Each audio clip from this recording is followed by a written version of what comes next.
Hello and welcome to Pop Vouchers, a pop culture podcast by the Straits Times. My name is Janlee. I'm joined as always by Yeo Sam Jo. Hello. This is going to be a very special East meets West episode, right, Jen? Yeah, it's a bit of a mish-mash potluck style episode. Yeah. Why? Because, well, when we talk about West, we obviously mean the US elections that has been on everyone's mind, social media feeds, like for the past couple of weeks or so. And in case you don't know by now, Joe Biden and Kamala Harris won. So they effectively denied Donald Trump a second term in the White House. Yes, and you'll be wondering, what does this have to do with pop culture? Well, a lot of celebs have actually been weighing in, and there's been, so many pop culture references, like memes and everything, so we just wanted to highlight a few that caught attention.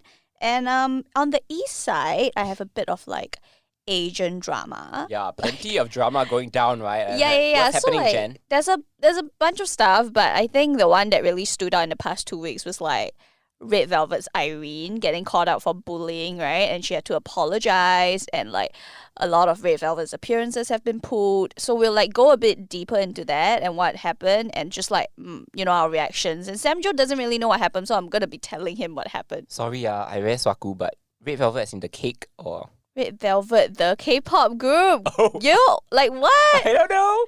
I only know Blackpink, BTS, Big Bang. Okay, Red Velvet is a K-pop group, and then their fans are called Revolus.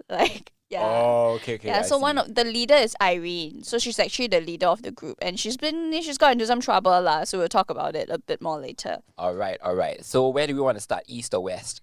I think we start with West lah, right? I mean, US elections is the thing, right? Come on, is the thing. Yeah, is the thing, and I think that it kind of stretched on for a lot longer than a lot of people. Yeah, it's it's expected. election week. It's so long. Yeah, it was supposed to be election night and then became election week. The results took forever to come out because of a lot of mail-in votes, and this was I think one of the highest voter turnouts ever in American election history. So a lot of memes, like we said, popped up on social media, and because the results took forever. And of course, a lot of memes popped up on social media. And one of my favorites, was Sleeping Beauty, Aurora, right, staring at her phone with crazy eye bags and dark circles, and the caption was me waiting for US election results. Yeah, it's so long. It took super long. Yeah, and speaking of taking forever, Nevada was one of the states, right? In the US, he had 6 electoral votes, which Biden really needed to win. I think at some point he had 264 electoral votes. Oh, I was the 264 was there forever. I was on the Guardian page, and 264 was there for 3 days or something. Yeah. Electoral college votes. Sorry, I beg your pardon. So he needed 6 more to win. But it was such a prolonged wait. So a lot of memes were spawned. Nevada took forever. Yeah, so there were a lot of memes out there that basically took the mickey out of Nevada for taking its own sweet time. One of my favorites was they had a caption, we all know who's been counting the votes in Nevada, and then it was accompanied by a picture of, I think it was Mr. Bean. Okay, no. So I have to correct you. It's not Mr. Bean. It is the guy who plays Mr. Bean, Rowan Atkinson. But it is Rowan Atkinson in Love Actually. Oh. I remember because in Love Actually, there was a scene where Alan Rickman is trying to buy a gift, I think for not his mistress, but definitely a woman that was outside of his marriage that he had he I guess wanted to get with or something. So he was very shady in the buying of it, and he was trying to get the buying of the gift over really, really quickly. But Rowan Atkinson was like, "Do you want it gift wrapped?" And then Alan Rickman was like, sure. And then he took forever. He was putting flowers, sprinkles, the dried flowers, and then put some perfume into the package. And then Alan Rickman was just like, could we do this a bit quicker? And it just took forever. It was hilarious. He wanted to be subtle, but Robert Atkinson was giving him over the top. Yeah, over the top service. It was just gift wrapped. And then he just went all out. I love it. And then another funny meme also was, Rose from Titanic, right? The 1997 movie with Leo DiCaprio. Yes, and, I maintain that there is enough space on that cabinet that Rose survived on. She didn't need to let him die, right? Yeah. Yeah.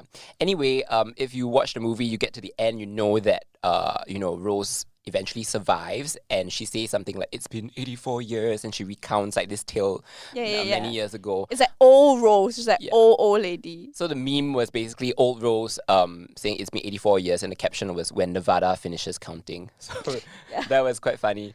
And speaking of finishing counting, there was also quite a few people, including actress Liz Jenkins, right?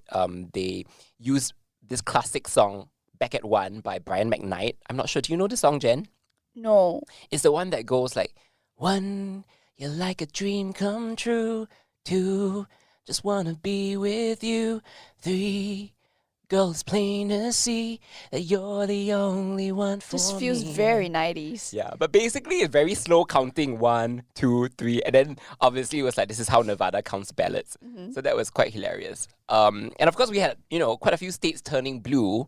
For those of you who may not know, like blue, stands for Democrats and red stands for Republicans. So quite a few states, this time turned blue. We had Pennsylvania, we had Wisconsin, we had Michigan, Arizona. So there was this one meme that, was a clear Star Wars reference. It had Adam Driver as Kylo Ren in Star Wars. And the caption was Pennsylvania last night. Then it's him with the red lightsaber. And then Pennsylvania this morning. It's the blue lightsaber. Exactly. Yeah. I saw another one that was really funny. It was Endgame. It was like a scene from Endgame. Everybody remembers this. I still remember everyone cheered at this scene at the cinema. Thanos was on the verge of killing Thor. Like he was pressing down to Thor. And then Thor was like resisting, but like clearly like he could not hold out any longer. And then suddenly like they took the shot of Thor's hammer shaking, like shivering. If you know Avengers, you know that no one else other than Thor has been able to wield the hammer. And then it shakes. And then you see it go right straight for Thanos. And then it goes right back into the hands of Captain America. Woo! Yeah.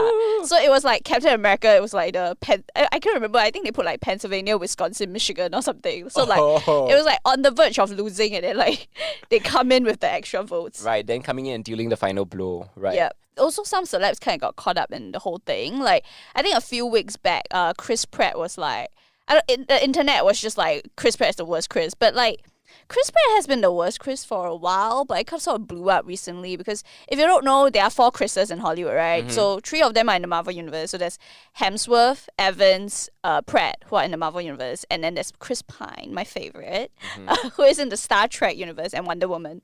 So he's more DC than Marvel.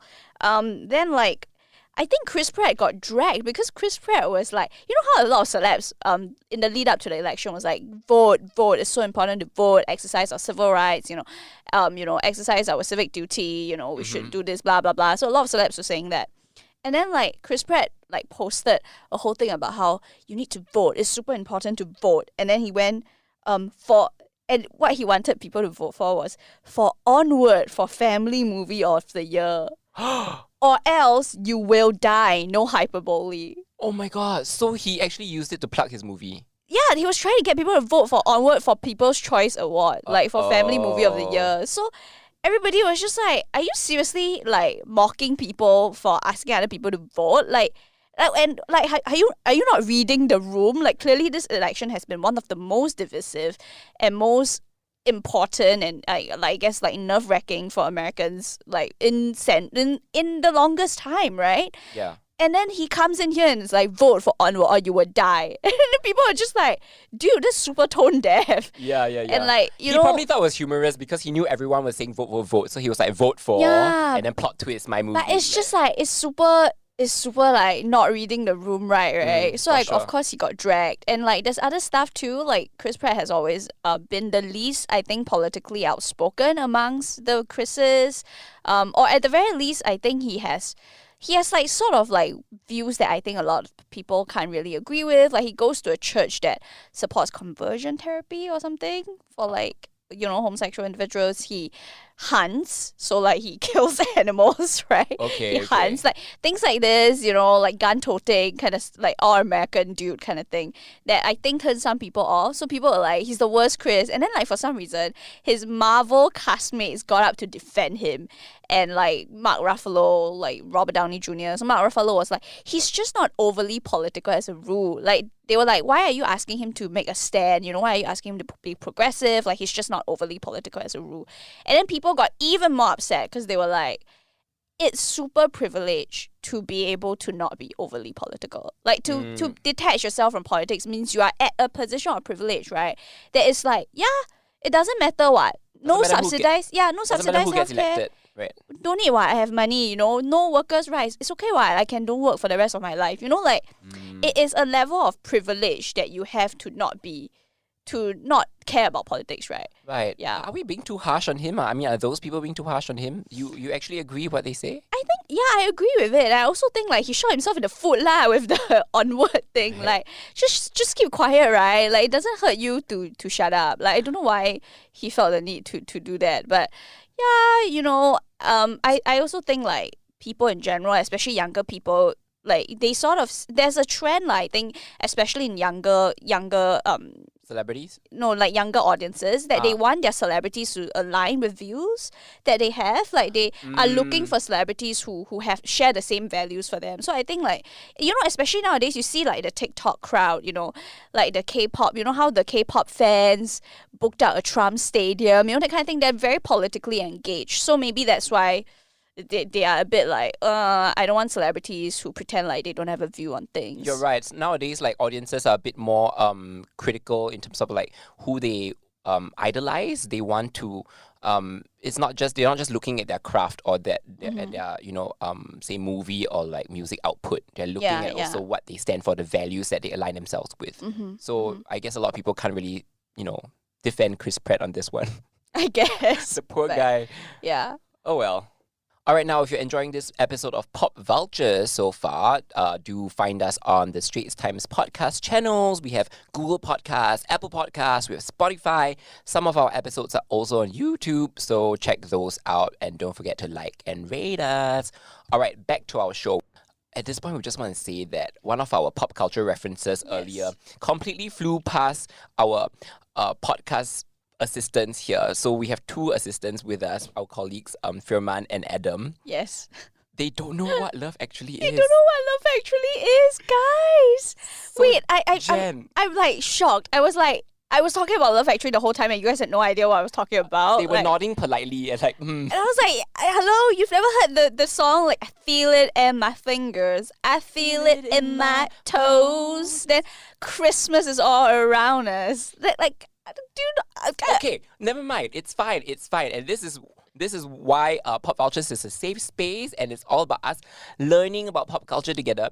For our younger listeners out there, including Firmann and Adam, Love can Actually, you tell Love what Actually, Love Actually is? Love Actually is a Christmas movie. It's a British Christmas movie, and it's like one of those movies that does like a different storylines all tie up together eventually. So there's like different couples, different people that feature in the movie, and then at the end, right, at the last scene of the movie, they all come together. Like you realize that they are all linked in some way, and then like it had a lot of British stars before.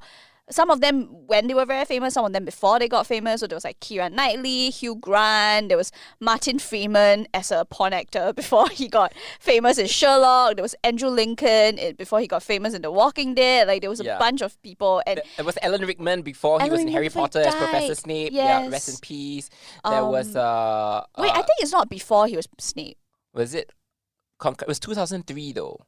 It was about the time he became Snape. About the time, okay. And like, yeah, guys, it was a very, very problematic movie, but I have very fond memories of it, despite it being a deeply problematic movie. Yeah, till this day, it's still, I mean, Christmas is coming up, and till this day, it's actually quite a Christmas staple. A lot of people... It's a Christmas staple. Rewatch the movie on Christmas. Yeah, it's definitely a Christmas staple. Anyway, long story short, go check out Love Actually, guys.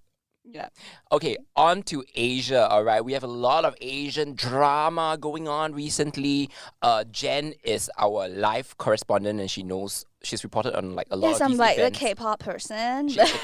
She is the K-pop like aficionado in the newsroom here. So, okay, tell us what's been going on. So there's like a bit of K-pop drama, right, over the last 2 weeks. So there's a lot of stuff, but today I wanted to focus on like the biggest scandal, I think, the past 2 weeks is Red Velvet's Irene. Mm-hmm. Red Velvet, the K-pop band, Red Velvet, the K-pop band, not the cupcake flavor, not the cake flavor. So Irene is the leader of Red Velvet.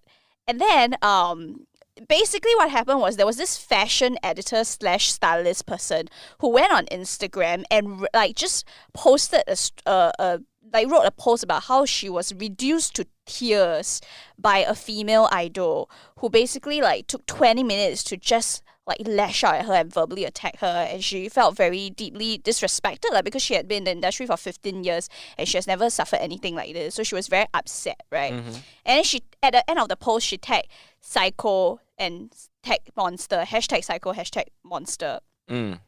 Psycho and Monster are the names of 2 songs that Irene has released in a subunit under Red Velvet. So Irene and Silky, another member of Red Velvet, they came out and they did like a sort of like EP mini album type thing on their own. Where it's just the 2 of them. It's actually a really great, like, I actually really like some of the songs on it. But so basically she tagged that and then everybody was like, oh my god, is she talking about Irene? Because and the reason why people don't say it's Silky is because Silky has a very, very, very good reputation in the industry as like a very polite, very like proper, decent person. So like everybody was like, is she talking about Irene? Right. And then like must be lah, right? Yeah, and then she actually said like she has voice recording or something of the incident. And she got so receipts. Like, she got receipts apparently. So immediately, right, like very soon after this thing came out, I think in like one day, Irene apologized. She basically was like, I behaved in a careless manner, and then SM Entertainment, which is the big K-pop agency that also like owns Red Velvet, right? That manages Red Velvet. So they also came out to apologize and said she was immature, she didn't behave in a manner that was becoming, blah blah blah. And everybody was like, oh my god, it was totally Irene. And like obviously, you know, like the thing is, you don't apologize unless you did something wrong, honestly, right? Like what's the point of apologizing if there is no evidence that you ever did this to a person? Right. So what exactly did she do that made the editor or fashion stylist cry? The thing is, the audio never came out. So because I think what the person wanted was just an apology. And I think the company was spooked by the fact that she might have an audio recording, and they just came out and acknowledged it because they didn't want, if like they don't acknowledge it and then the recording comes out and it's even worse for Irene, right? Right, but now people are just going to wonder and they're not going to stop digging. They don't know what's going to happen, but basically what it seems like what they're saying is she was basically very rude to her. Like she took a position of like apparently there was this detail that she held her phone and just like scolded the editor, the stylist person, as she was holding her phone and like gesturing her phone towards her. Like, so you can imagine think about it, like somebody crossing their arms and doing this and like, you know, talking to you like that and being like very upset with you. And apparently she scolded her for 20 minutes or something like that lah. And the thing was that post was actually liked by some industry insiders. So it seems like some people have some sort of idea that Irene can be kind of mean to others. Right. So it seemed like it was like kind of verified in that sense by other people, like corroborated, right? Right. But of course, you know, this thing comes out, Irene apologizes, and of course there are defenders. Like, there are people who have worked with her who say she was always very, very nice to me, she was always very nice to the staff, like, I've never observed anything bad from her, you know, she was treated us very well, she brought gifts, blah, blah, blah. And then, of course, there are fans who come out and defend her and say, you know, she's always been such a great leader to the team, she's been very close to Red Velvet, she takes very good care of them, like, things like this. And of course, there are malicious, untrue rumors. So some of it, I don't know whether it's true. Like, apparently there was a Japanese trainee who said like who said she trained under SM Entertainment and said like Irene used to bully her and Silky was very nice to her or something like that, and then she deleted the tweet, and we don't know whether it's because it was untrue or because she was being bullied by Red Velvet fans.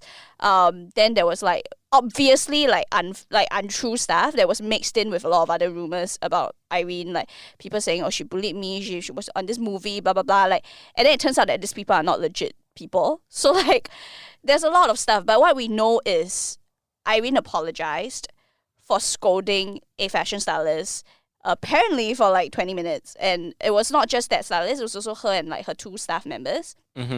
And they have since received an apology from her lah. And this thing technically is over because the stylist has said, I'm not going to say anything more about this. I've done what I've done. I wanted to get an apology from her. I got it. Yeah, I'm done. This is the last thing. The last thing I would say on this publicly. Okay. And then, so it's technically over. But the reverberations are huge because Red Velvet has been pulled from a lot of promotions. Like, they've been pulled from... so, like, I think Irene was the face of Clinic.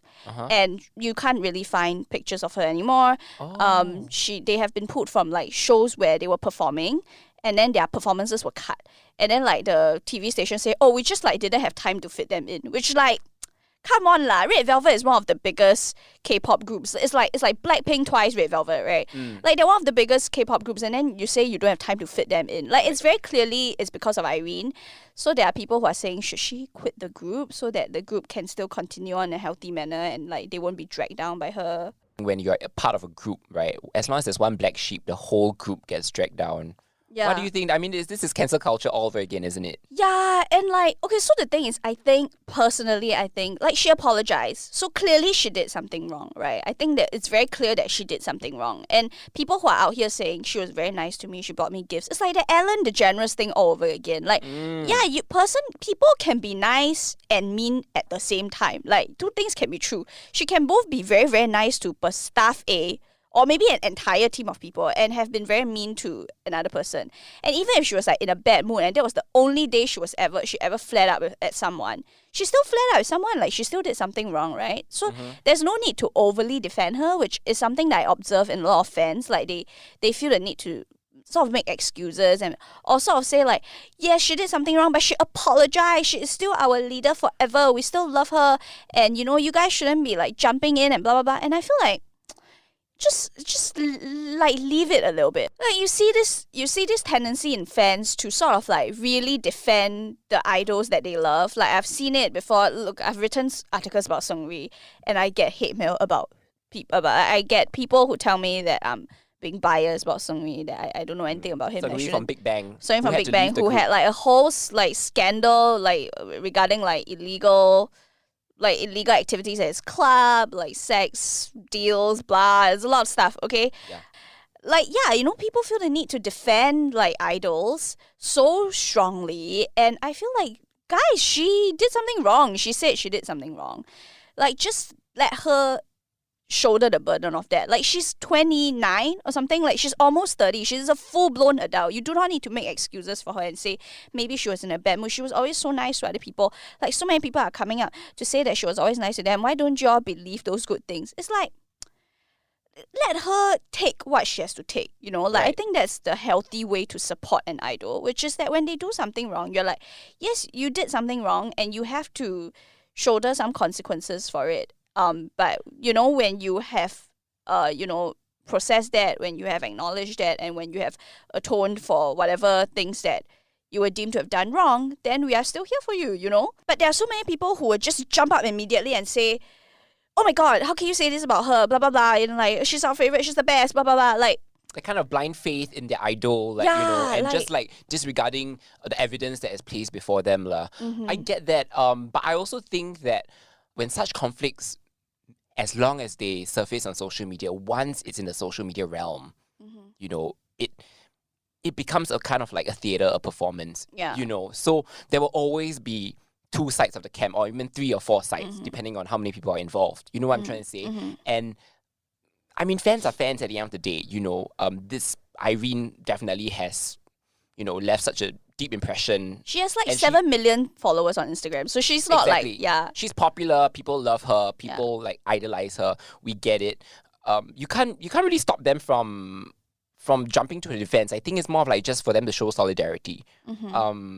It's one thing for them to deny that she's ever done anything wrong, but it's another thing to say that, okay, she's apologized, just leave her alone, I think it's just their natural instinct as fans. Like, I wouldn't hold it against them so much. I don't know. I feel like if it happened to you, right, like, or if it happened to your family member, for instance, you will also want to give them that opportunity to rehabilitate and to bounce back. You know what I'm trying to say? I guess. And I think it's also like, I think people don't understand how big of a deal this sort of stuff is in South Korea. So it's called like kapji, I think. Am I pronouncing it right? Kapji. What does that mean? It just means like when somebody is in a position of power or authority and they use it and they leverage over someone else to like bully somebody else. So like think peanut rage, right? That's the classic example. Yeah. So it's super sensitive for South Koreans because South Koreans know this. Like they see it happen in life. They see it happen. Peanut rage is referring to the daughter, the Korean air daughter, the heiress who like threw out a air steward because he served her peanuts or something, or like macadamia nuts that were not open. Like he didn't open the package and she got super mad at him, asked him to kneel down, that kind of. So right. Koreans know that positions of power can bring you to situations where they bully people like that. They see other people as subhuman. They see other people as less than because they are not as famous, not as powerful, not as rich as them. So Koreans are very sensitive to this. So I think that's also partially why the Irene saga blew up in this manner. Like, it really is very bad. Like, to Koreans, this is like the kind of thing that they hate the most. So I think like she really stepped on something here lah. Well, on that note, that's your dose of pop culture for this week. Feel free to tell us what you think, what you want to hear about next.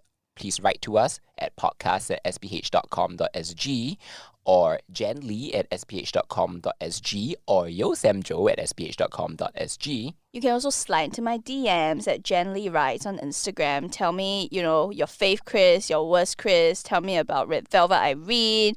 Tell me why you think Love Actually is a problematic Christmas movie. Everything, man, guys. Yeah, we would love to hear from you. Anyway, till next time, it's been real. By the way, Jen and I are back in the studio recording and we can actually see each other. Yeah, this is very amazing. So I'm a bit touched. Yeah, so if you realize why we, suddenly sound a lot more in sync and a lot more energetic, it's because we can actually see each other and our body language is also, we're reaching out to each other. Yes. And it's just great. It's great to see you again, Jen. Yeah, and me hopefully too. we'll see everyone Cheers. again soon. GDLL. GDLL. All right, with that said, he's Sam Jo. She's Jen. And this was Pop Vouchers. Thank you for listening. This one very good. This voucher very good. I bet, yeah.